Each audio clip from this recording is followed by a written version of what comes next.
So out of my 15 plus years of fishing, this knot right here is the easiest, most reliable knot I have ever tied.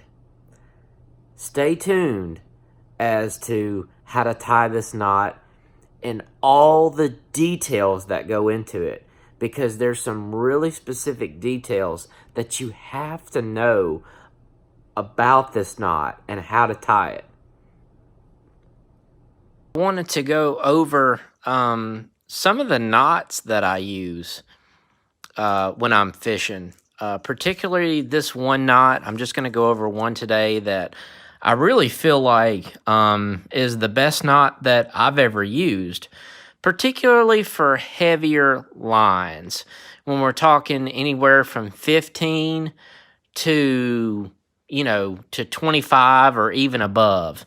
This one right here, this line is Berkeley Big Game in the 60 pound, but this is going to be very difficult to tie, but this is very easy to see, and I'd rather it be easier to see for you guys. So this knot, like I said, is just, it's super quick and easy to learn.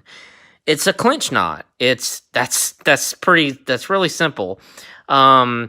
And I use this knot, like I said, the majority of the time for heavier line.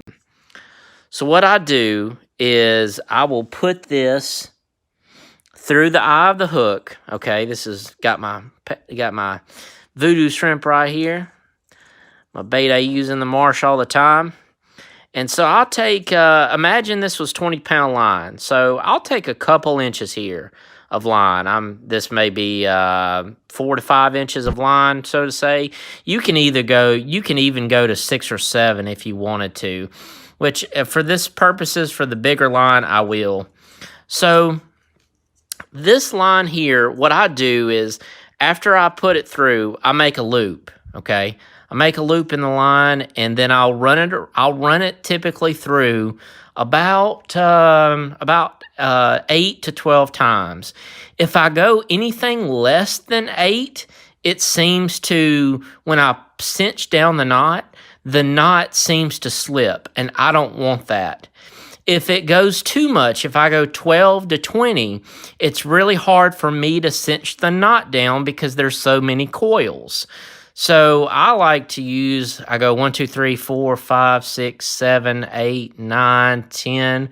Let's go to 10, which is 10 is fine. Anywhere from 8 to 12, I believe, is the best. And then what I'll do is I'll take this, and then I'll just slide it through there. Super, super easy.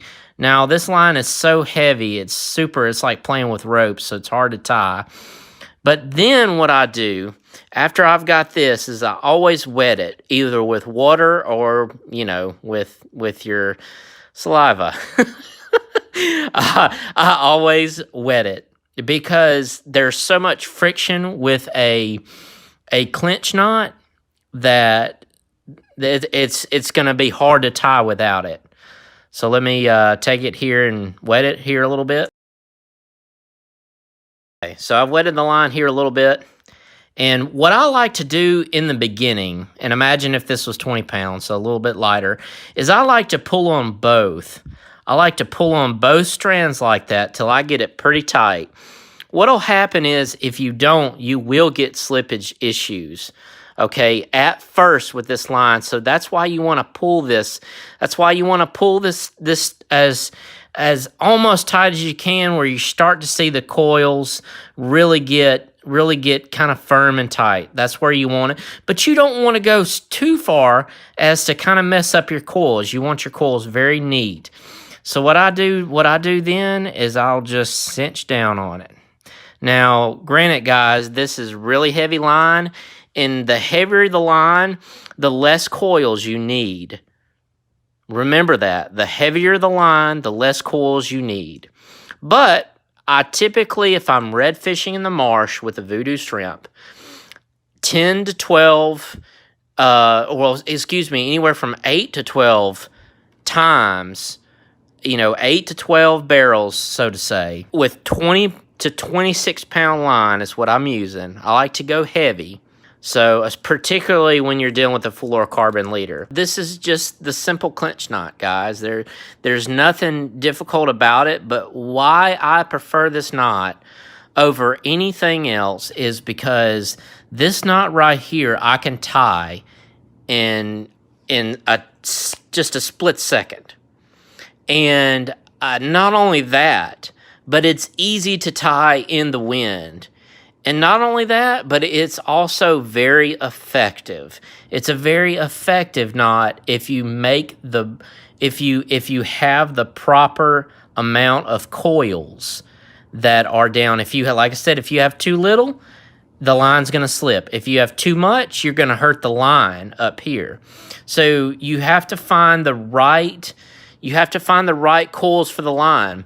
For braid, you have to get more because braid will slip. So you have to do more coils. I like doing 10 to 15 for braid. If I'm going to tie a clinch knot, that's typically what I will use is 10 to 15. This is just a simple knot to use. I don't use the polymer knot. Everybody loves the polymer knot. I personally do not use it because I have to double up the line and I'm dealing with the wind. I'm dealing with, the conditions out there. So I just like the simple clinch knot if you ask me. So in another video, I'm going to do a knot that I use for lighter line, okay? You're talking about anywhere from 4-pound tests all the way up to about 12 or 15. I like to use a different knot for that, but we'll go into that in a second video. So I hope you guys enjoyed this. Please leave me a like and comment down below if you have ever used this knot, if you use this knot, or hey, if you use a different knot. Big Bird Fishing, out.